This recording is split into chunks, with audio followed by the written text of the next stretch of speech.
Introduction, Regional Chief Day is from Serpent River First Nation. He's worked in a number of fields, including construction, commercial fishing, and social services. He has about 10 years in First Nations leadership, and he believes that youth have a vision and hold leadership keys for success that needs to be tapped. He's active in many files, from First Nations rights to health, to social, to economies, and to infrastructure, and equality of life overall. Also, Regional Chief Dave is father to 3 boys. So, ladies and gentlemen, please welcome Ontario Regional Chief Isidore Day.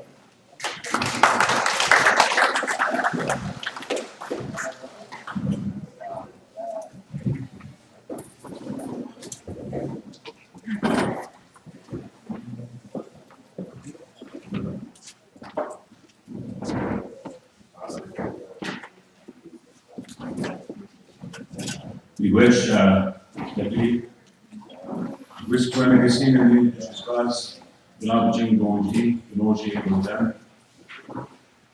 Kagaks and Archer and that way of Mongol in Bodies I want to acknowledge the creation, the prayers, and the protocols of the territory. I'm sure that without fail, the meeting proceed with the protocols of prayer, and I just want to acknowledge the elders that provided that invocation and the guidance. It's very important to always acknowledge our elders. I do want to acknowledge Chief Louise Hilliard and the chiefs, counselors, the youth, the women.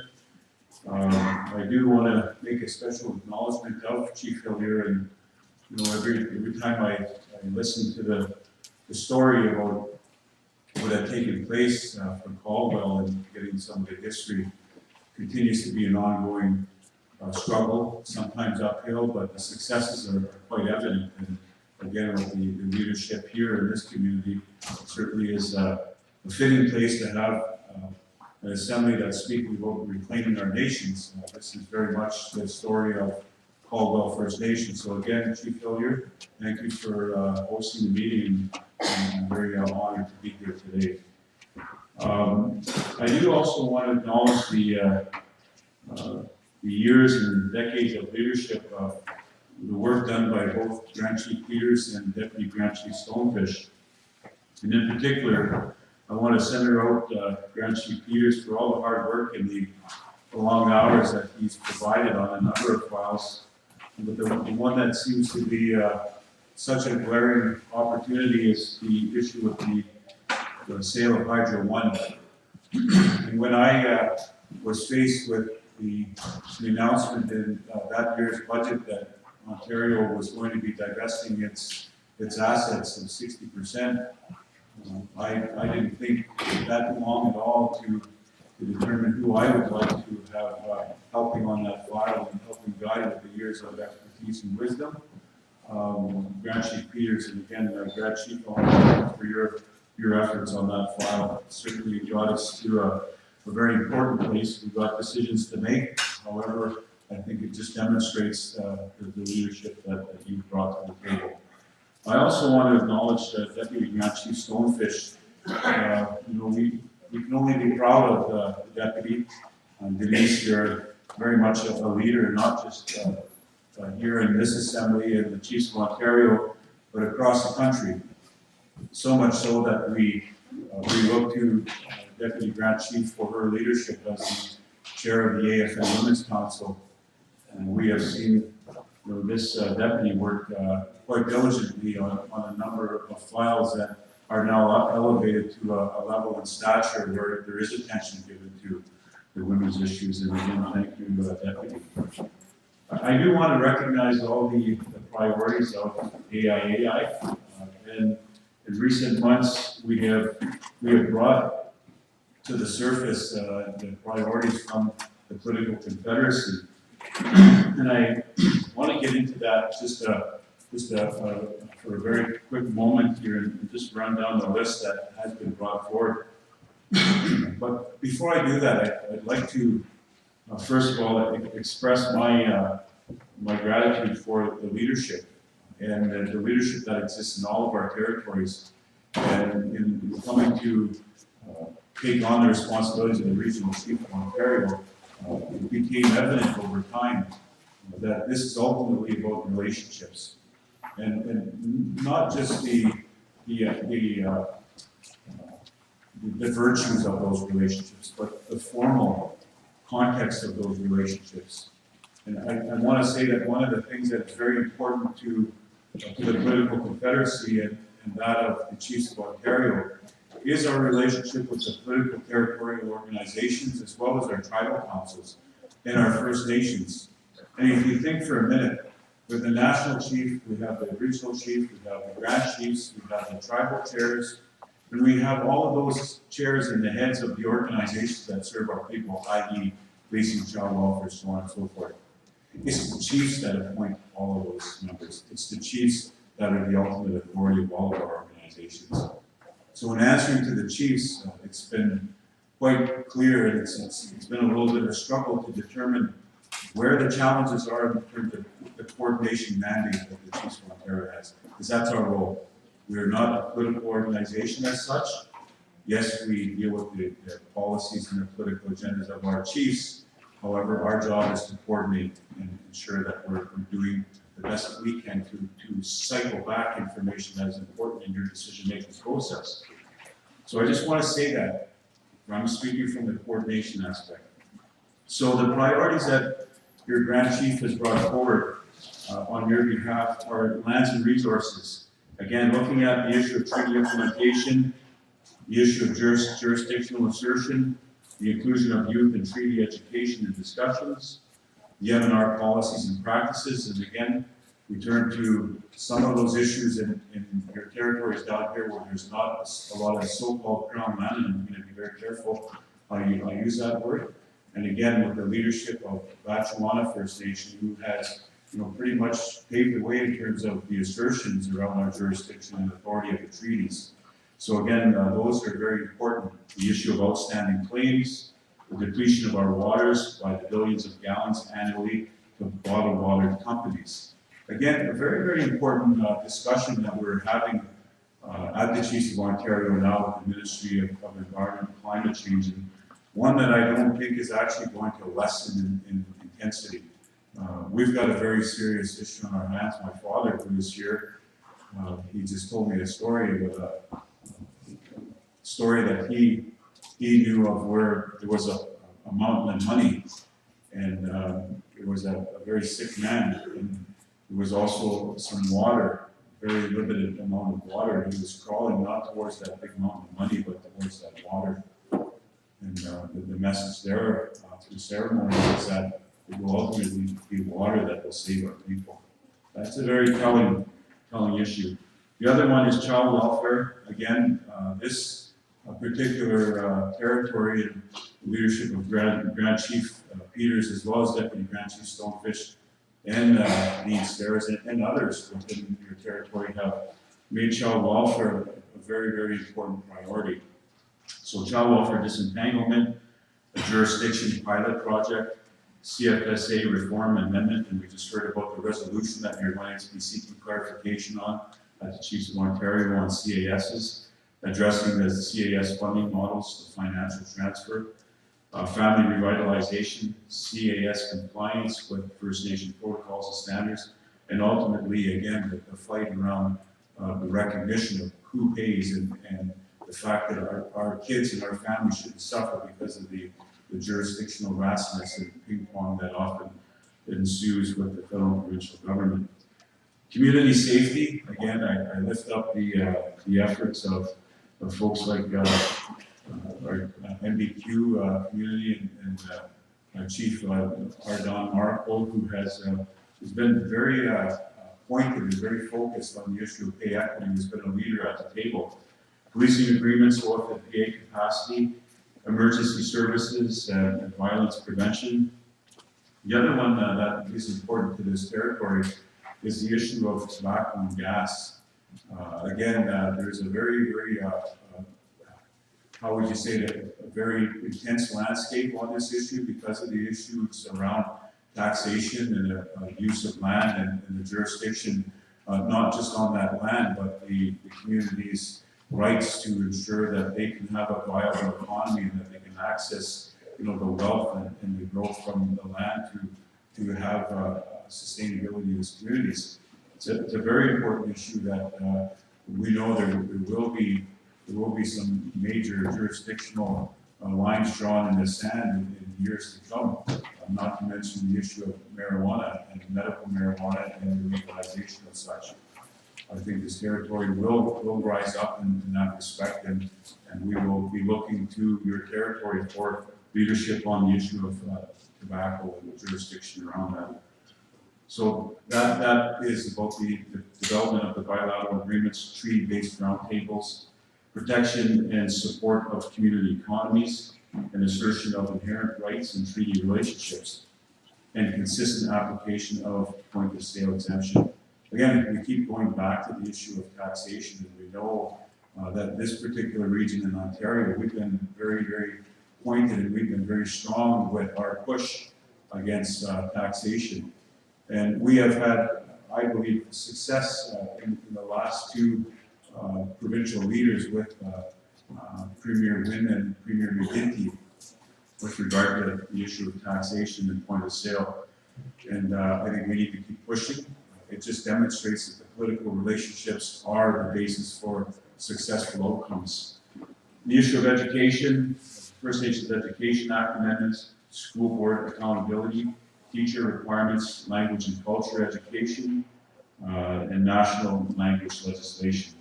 And again, I also want to point out that in this past budget, the AICs, the Aboriginal Institute Consortiums, which we talked about FNTI and KTI, there's a number of, we've got Polytechnic in the Six Nations. There are a number of our post-secondary institutions that have demonstrated extreme leadership throughout the years and have been working on a policy framework and an approach with Ontario that will see direct transfer of resources to these institutions. And I'm happy to say that I think they've done an excellent job. But what do you do with the fact that now comes the question of legislation in that relationship with the province, i.e. the Crown? So it's a very, very important time that we're in. We also know that the ongoing issues around accountability to school boards will always be a grappling match, and we'll never ever resolve the issue of language and culture in the school boards until we actually address the very language of these agreements with the school boards. We know this. The issue of health, I am the national portfolio holder on health, and it's a very important file and one that I think we need to stay focused on. There are a number of issues. I don't want to go through the whole gamut of issues, but just to tell you that we need to continue to push on the issue of jurisdiction and health, capacity, authority, and ultimately getting transferred resources that we can actually utilize versus the waterfall trickle down through into the pockets of bureaucracy, consultants, and others that frankly take the money away from our people and benefit for themselves. There's something wrong with the current NIHB system, for example. We know this fundamental change has to happen. We can't just tinker around with the listing and delisting of services and products. We have to change the entire system. And Chief Carr, you've been instrumental as an NIHB navigator. We lift you up for your efforts and the work that you've done. We know there's so much more that has to be done, and you can certainly validate that. In the area of health, transportation, infrastructure, housing, mental health, culturally based services, equitable and appropriate mental health resources for youth and male service, elder housing support, care, abuse prevention, exclusion from the OFN HAP life promotion funding, safe drinking water standards and infrastructure, environmental protection standards, protocols, and capacities. Again, I just want to also let you know quickly here before I start winding my comments down that I have the file for the 4 pieces of regulations that are being reviewed. the Canadian Environmental Assessment Act, the modernization of the National Energy Board, the Fisheries Act, and the Navigation Protection Act. And those are very key processes right now that you'll see a lot more of in terms of how do we address and how do we stand up to the issue of consultation over the next several months. These priorities have already been integrated along with those priorities from other regions in our securing our rightful place, the priorities of the political confederacy. And again, thank you, Grand Chief Peters, for stick handling and getting those priorities in front of us. A number of months back, the PC met to discuss the issues of relationship among the chiefs of Ontario. The meeting that took place in Lac in Treaty 3 was a starting point for necessary restructuring based on emerging realities around nationhood goals of our member First Nations and their respective territorial and treaty affiliations. And again, I'm going to put it out there. I really believe we've got to focus on this issue now of relationships. As the political agenda and the power and politics tide continues to shift back and forth, we need to maintain our focus on our former relationships. This work is a priority, and in months ahead we will be working to finalize our restructuring of the political confederacy so it is even more responsive to your needs. We need to ensure that the Chiefs of Ontario and the PC act in a timely manner and provide whatever support is called upon. The focus of the Special Chiefs Assembly in Gatineau at the beginning of May was on pressing priorities, the short and long-term actions in our relationships with the federal and provincial government, as well as with the Assembly of First Nations. We passed a number of significant resolutions from long-term care, child welfare, to fire protection, and we have deliberated at length and are ready to move forward. On the opportunity to buy shares in Hydro One, this is one of the means towards generating sovereign wealth for all. Communicating, again, the issue of relationships, we know that that's going to be key in ensuring success. And communicating on what we are doing on behalf of our chiefs will continue to be a top priority. I've provided you with a quarterly report. This is going to be a standard feature in what comes out of the Ontario Regional Chief's Office as well. There's some documents in there in our relationship directly with the AFN, which has been, in previous years, has been a struggling area, but I have to tell you that we've got quite a bit clarified there. Over the next year, Chiefs, I will be focusing on 3 priorities. The first area is children and families. The second one is land and environment. And the third one is our relationships.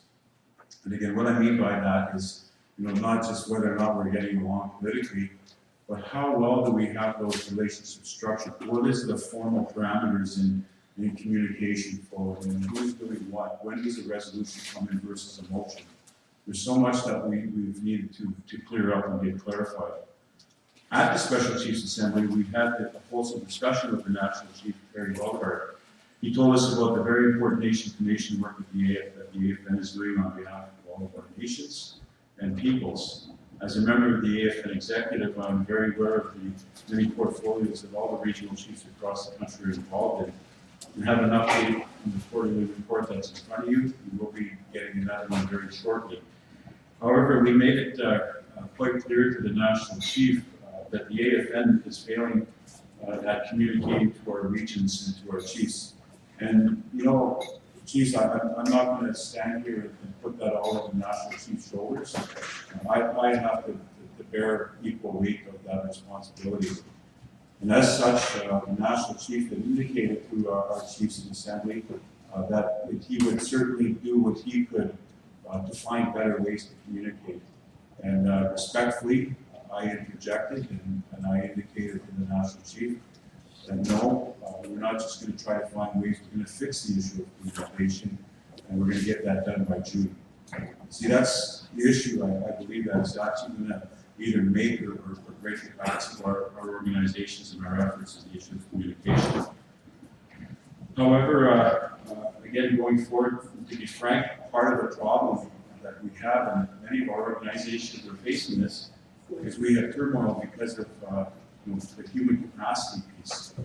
We have been struggling, as many of our organizations over the last decade under the Harper regime, prior to the Liberals coming in, with the extraction of resources and basically having to deal with limited staff. The funding cuts were quite clear, and we felt that, and so too the government has. The AFN also dealt with this issue, and every time we turn around, the AFN is hiring more people, and they've got a lot of money invested in headhunters to go out there and procure the services and human capacity of some. And they came after even one of our men at the Chiefs of Ontario who lost their communications person with the very lucrative gestures from the AFN. So this is part of the challenge is calibrating the human capacity that we have politically and getting to work for the Chiefs. So that's basically where we need to go, is we need to fix that. Because this is a problem that is happening at the AFN, is somewhat happening at the Chiefs of Ontario as well, and we've fixed it, but we definitely cannot miss a step here. We've got to deal with all those capacity issues and get the work done that is being directed by you, the Chiefs.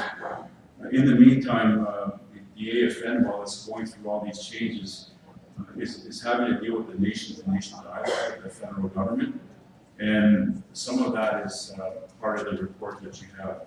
As part of our own communication process, and this is where I have committed to fixing this issue of communication, the Chiefs of Ontario will unveil a new 7-point plan at next month's AOCC.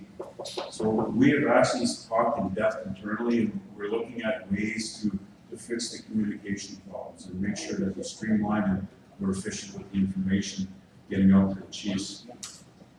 Also, during the Special Chiefs Assembly, I told the Liberal MPs to remind the bureaucrats that the government's Indigenous mandate is also the bureaucratic mandate. So we know for sure that as the political landscape shifts and changes, we know those bureaucrats are always fixed within their own mindset, within their own parameters, and they have a very firm design as to how they have dealt with our issues. That has to change, and we have to get right into the process and help them push, and we have to sometimes use our political push with the technical work and expertise, and sometimes our legal means that we have to force that change, and that's some of the work that we're doing. So we're using these MPs, we're working with them, and we have opened up doors with a number of them in our perspective at the Chiefs of Ontario. The Ontario Caucus now wants to meet with us. This includes the Political Confederacy, and they want to meet for at least an hour to 2 hour session to get a sense of the overall landscape and how they may be able to, through the parliamentary process in the House of Commons, raise our issues more pointedly, and how can we work as a collective. The members of Parliament want to ensure that Ontario First Nations benefit as soon as possible from the significant commitments made in the past 2 federal budgets. And again, I think that's really the crux of the issue here, Chiefs. While we're doing all this reconfiguring and recalibrating our efforts, we frankly don't have a lot of time with the governments in front of us. We've heard a lot of push and pressure, but success as well with the political accord. But we know that should a blue-blooded government come into play, they're not going to take that political accord. They may even change the name of the Ministry of Indigenous Relations and Reconciliation. So we may see the tide turn. We have to make sure that our relationships internally and our ability to respond is strong and swift. Our members at the Political Confederacy have provided good guidance, and it's now the Regional Chiefs Office and the Secretariat that are making sure we've got a good report going forward at the AOCC. In closing, there will be much follow-up in terms of acting on resolutions, advocacy, correspondence, phone calls with ministers and high-level staff at both the federal and provincial levels. Chiefs, I want to thank you for your ongoing guidance and your interventions. Again, Grand Chief Peters, Deputy Grand Chief, the youth, as well as this assembly. Thank you for your tireless work. I look forward to reporting on progress in about 2 weeks from now at the AOCC from June 13th to the 15th, hosted by Lac Seul First Nation. On that additional note, you'll have received, the Grand Chief's Office will have received a request to have the elders convene a meeting the day prior to the OCC. So on the Monday, we will hopefully gather our elders from right across the region, and we want to give them their place to help guide our process and ensure that they are actually formalized and recognized, and that we start to utilize their guidance and their direction with the work that we do in Assembly. So with that, there's so much that I can build on and discuss, but I would like to offer, if there's an opportunity for questions and answers, I'll be here to jot those down and answer what I can today. Be rich. Thank you, Chief. The floor is open for questions. Be rich. Good to see you. Chief Day, and I guess happy birthday in order for you today as well.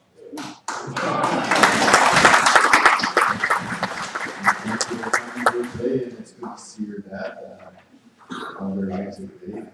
Wonderful to see you. We used to go and visit him periodically when I lived in the south here. We just lived home for a new credit. It was always good advice, always good words, good wisdom there. So thank you for joining us today, Elder. In regards to the AFN protocol with Canada, I'm just not really aware, I guess, of the whole process that led to the protocol and the draft. And there is a legal obligation that Canada has inherited, and historically, I believe there was some efforts by chiefs in the early 80s to make sure that our jurisdictions were protected, our expectations within Canada's constitution would be entrenched, and that there would be a continuation and an honoring of the Crown with regards to our relationship. And I think that came by way of Section 35. Section 35 was explicit in recognizing the pre-existing Aboriginal and treaty rights. And as I read the protocol, there is no commitment to fulfill the legal obligation. There is a commitment to fulfill the constitutional obligation identified in this protocol. There is no mention anywhere of the obligations that come with fulfillment of the treaty obligation as well. So it's very shallow. It does not go to the extent, there's no mention of treaty anywhere in here, and that's the foundation of the relationship. So I was wondering, and I guess the National Chief also mentioned to me the other day that there's going to be an announcement on June 12th about a cooperative agreement or a cooperative relationship to meet regularly. And I reminded the National Chief of Grand Chief Peter's words that we will not condone, and I don't believe the Chief in the Assembly would support this. The Prime Minister just flying in and making a few comments and then going back out the door without having taken any questions from us in regards to the relationship. So I'm wondering if you know where we're at with the endorsement of this protocol, and is there going to be an opportunity for the 600 and some odd chiefs across Canada to take a look at the proposed relationship, and what position has Ontario taken with the relationship so far?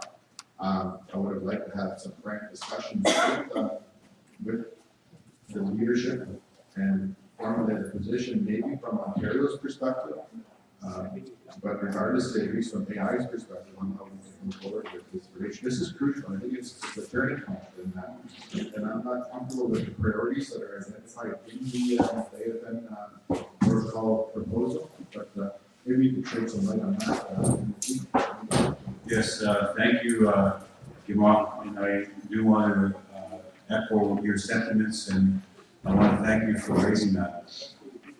You'll remember last year in Niagara Falls, there was a struggle that we had regarding these relationships with the federal government, and as such, our Ontario region, we didn't endorse the fiscal table MOU, and this was done in haste, and it was a very quick signing, which I didn't agree with. Putting that aside, we also have the other table, which is the law and policy review, which the federal government committed to actually changing some of the unilateral decisions made by previous governments.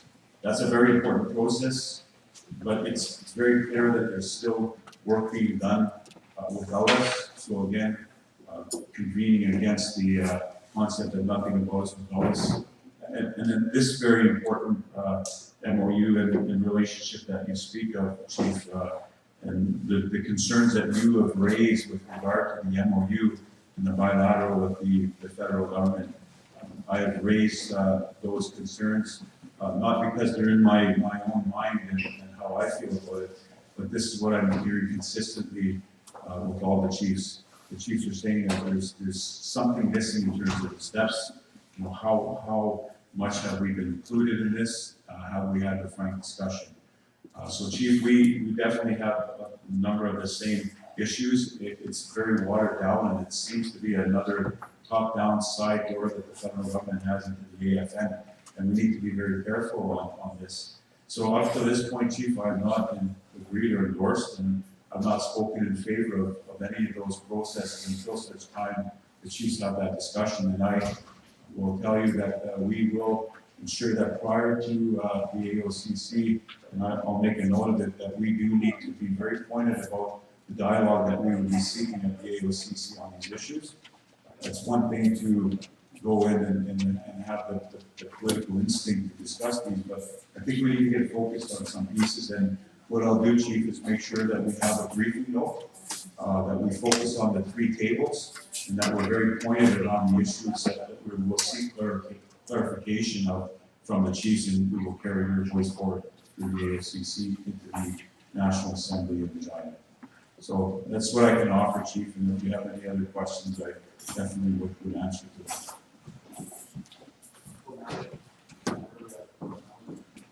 The formality of this is was on April 21st. That National Chief was going to go ahead and sign off on this. He felt he had a blanket agreement from the executive. I want to state for the record, I had no part of that blanket agreement. And as such, Ontario had put forward the concern, and there was no signing.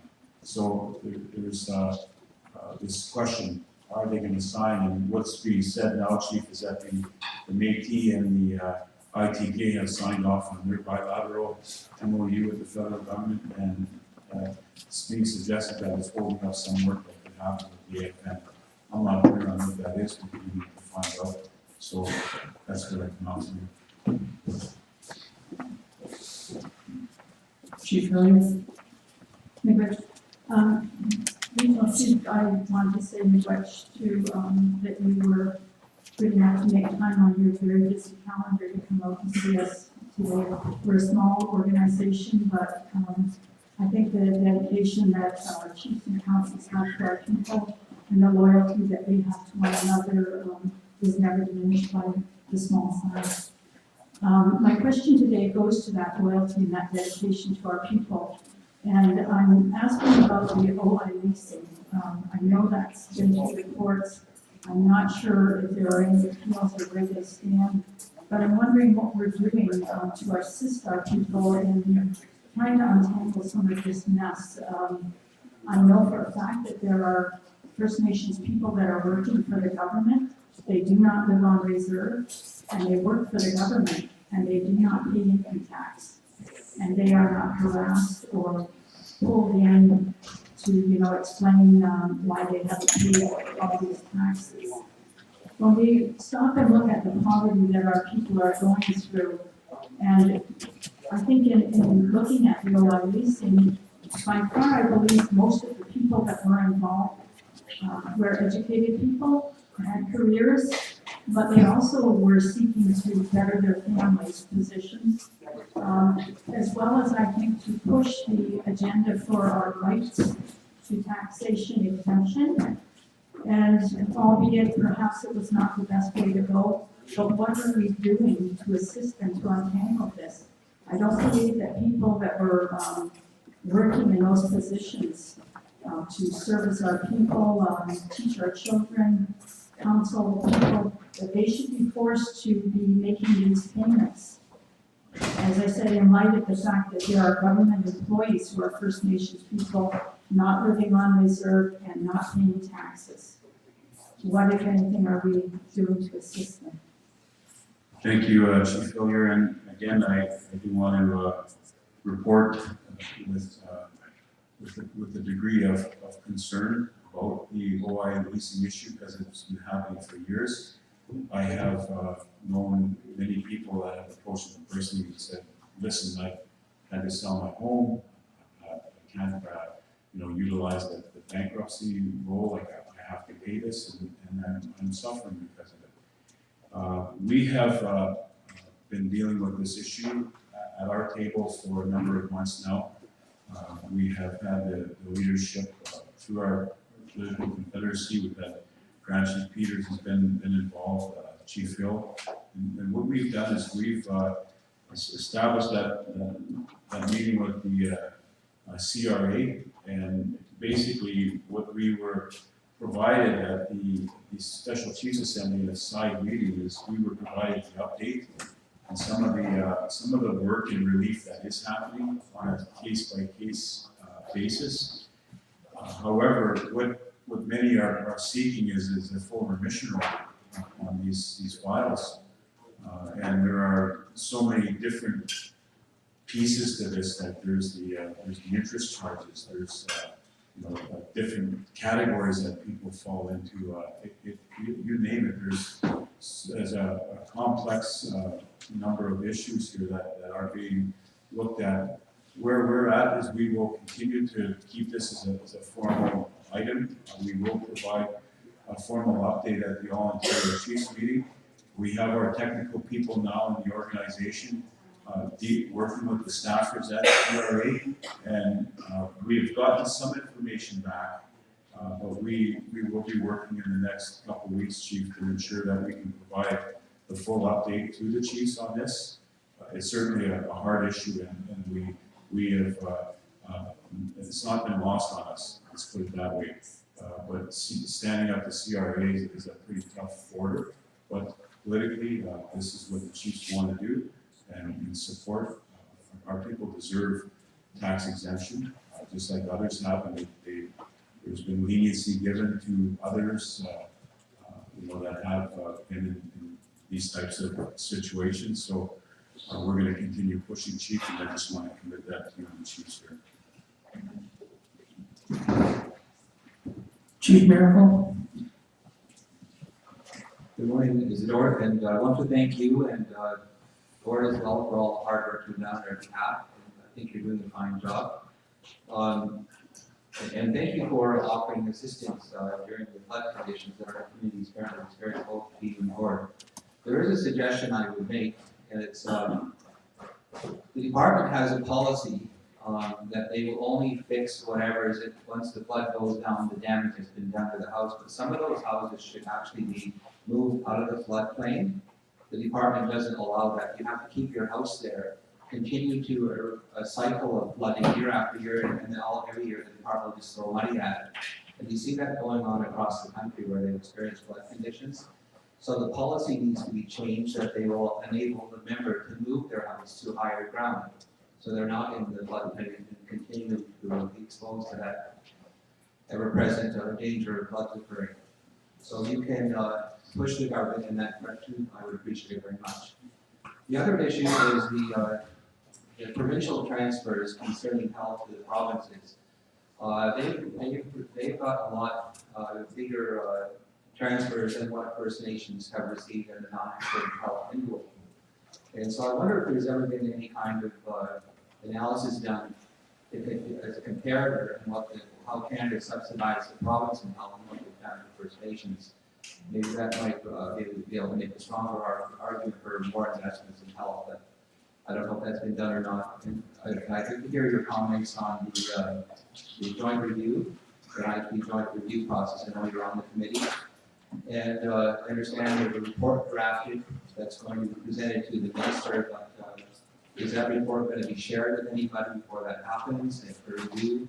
What's happening with this review? Understand the work is complete, and a report comes out, can you shed some light on that? Yes, thank you, Chief, and I'll work from that question backwards. I'm gonna give you a very short answer on that one. Ask Chief Carr. I'm kidding. Of course, We I'm talked kidding. yesterday, actually. But I think we do have a number of committed individuals, our health directors and Chief Carr, you know, in her previous life, after she took a hiatus from being chief in her community, was very focused on the NIHB review. What I know is that if there is a report done, I know that there are still major concerns with it. And it will be up to us to ensure that we maintain the political voice and the push from our chiefs to say something fundamentally wrong here. While the government can continue to throw at nickels and dimes at this issue, and while we get relief on some things, they're just reprofiling the envelope, right? So that the actual funding levels aren't there. Again, going back to the old adage within this is that they're funding based on budget and not based on need. We've got real issues in our communities, and we'll definitely follow up on that, Chief, and I will make clear the next steps in terms of the NIHB joint review. And if that helps right now, Chief. Well, I think, you know, the different regional chiefs and health should review the report before it goes to the minister, so we know what the recommendations are based on that work. Okay, great. So that's the first one, and I think that's a good direction, Chief. We'll follow up on that. With respect to the provincial transfers, we went through a major issue on the executing our place at the table with the health report discussions, and in my role as the portfolio holder at the national level, we were quite clear. You know, there is only the 20% expenditure on the federal side. The provincial side, within their 80%, there is money there. There is resources that do belong to our communities, and they have, through the LINS process, have filtered through and have pretty much regulated and controlled those transfers. We are looking at something much different. The health governance exercise, the effort to try to find an MOU and a relationship on governance in health at the provincial level was a start to get that done. Because we couldn't find unanimity in our last assembly on that, we definitely are doing this region by region. I think that's probably the best way, Chief. And what I'm now saying at the national level is the federal minister can support and advocate for where the regions need to cough up information. And we should, at least within the context of a new health accord relationship between the feds and provinces, we need to know what the comparative analysis is. How much of that money and how much of the services are supposed to reach our communities. So we're having that discussion right now, Chief, and I just gave direction to the health staff at the AFN a few days ago on the fiscal waterfall leakage that occurs. When there's money that should be reaching our communities, whether it be at the federal, provincial level, we need to look at a comparative analysis tool to figure out where we're losing money. And that's where we need to push. So again, that's a good question, Chief. The issue of the floodplain and the assets of our communities and the communities that are being impacted.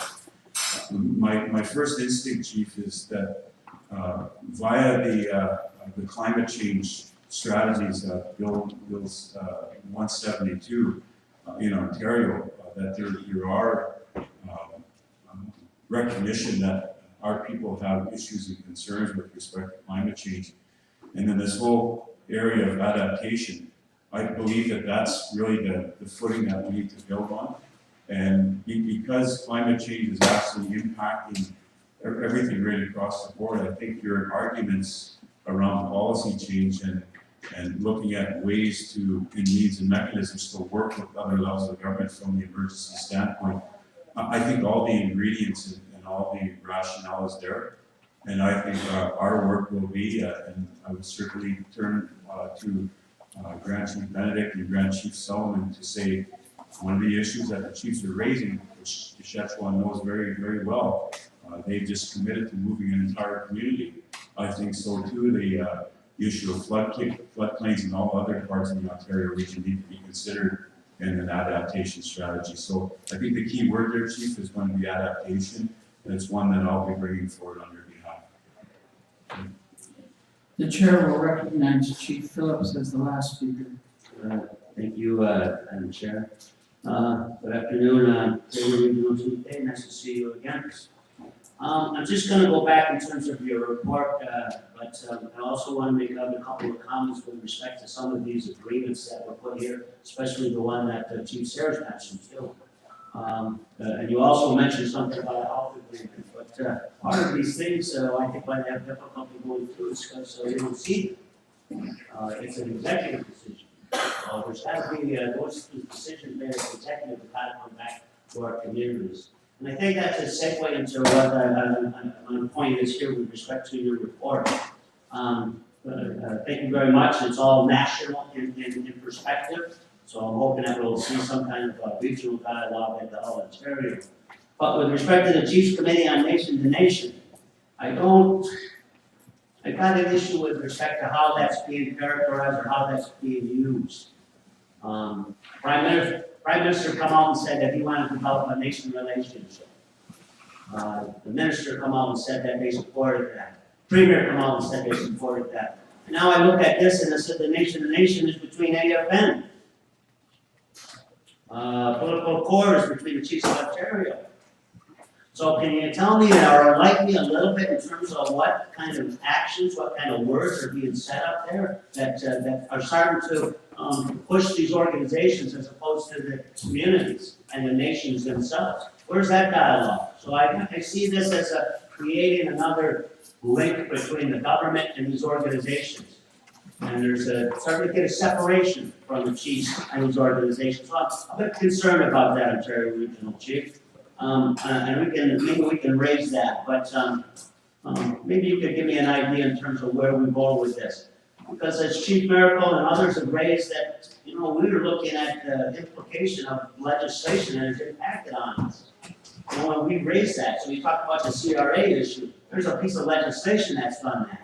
AFN signed that off before and left the OI people to themselves. They left all of those people struggling for themselves, so now we're getting it back. We want action. We want that remission order. So I was kind of disappointed a little bit to say that there hasn't been a lot of work at your end in terms of pushing for that, because that was clearly in terms of what the OI people wanted. I know that I've sent a letter on behalf of our people in terms of the minister, but I think this is where we need to start coordinating our political activities. I just feel that communities are being left out of a lot of these processes, and that's why it's difficult in terms of trying to get any larger mandate to move forward in these national regional issues. But can you just give me an idea in terms of what the dialogue is about this nation and nations talk? Thank you, Chief Phillips. And again, I would be remiss if I suggested I wasn't disappointed about this CRA and the OI leasing.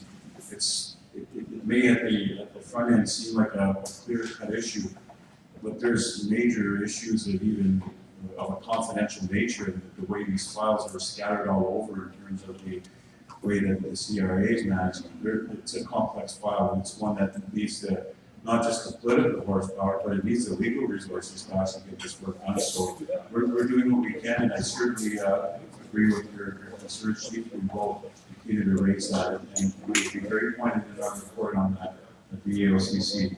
The issue of relationships, you're quite clear. And for me, I totally agree with you. As far as where I've been as the regional chief, I tell you, I've been probably seen as, I don't think anybody called me a crybaby to myself at the executive level, but I've been clearly conveying the concern from our chiefs. And a time or two, I've been seen as somebody who's not wanting to work with the executive and the national chief. Why? Because the chiefs have raised concerns, and I've been very clear about those. So it's not for the fact of me not trying to put that message forward, Chief. but I think we're now making traction because the buy-in for these, the national chief just simply cannot sign off on this. And I think we have our work cut out for us, chief, to make sure that we're communicating and we are getting information to you. Again, I'm not gonna put this all on the AFN, I'm the regional chief. If I'm not getting information, we need to fix it. And it needs to get to the chiefs.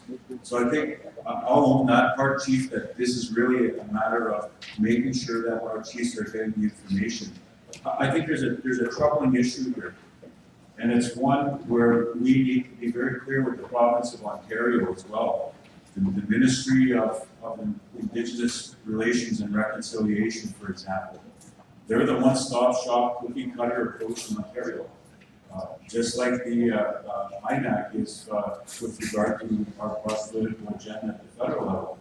But what's happening is you're even hearing, little whispers where there's things being done with Ontario in the federal government, and this discussion where the AFN is involved.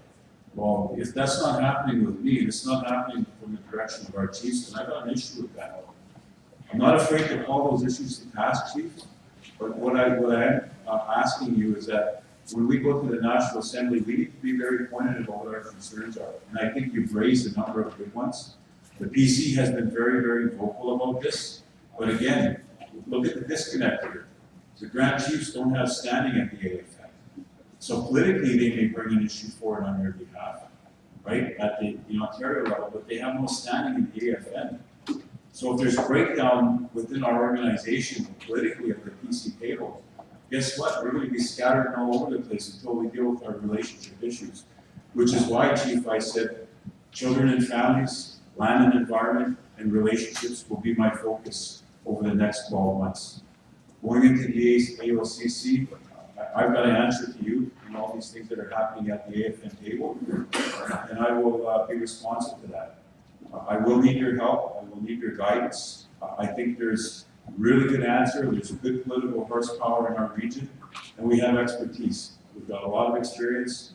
I think we will demonstrate a high degree of leadership at this year's AFN-AGA, but it will be dependent on how well we articulate our issues at the AOCC. So Chief, if that means anything in there, I look forward to your leadership and your ongoing guidance. It's always very helpful.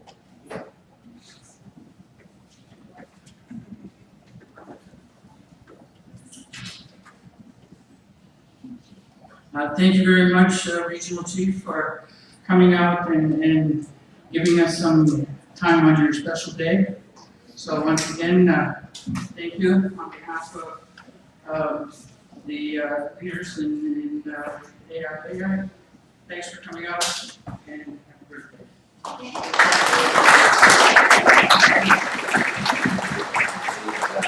Please join us for lunch if you can, because it is 10 after 12. We have 2 items left, the youth report and the audit. I'm going to move them to after lunch and look to reconvene again at 1 o'clock. Thank you.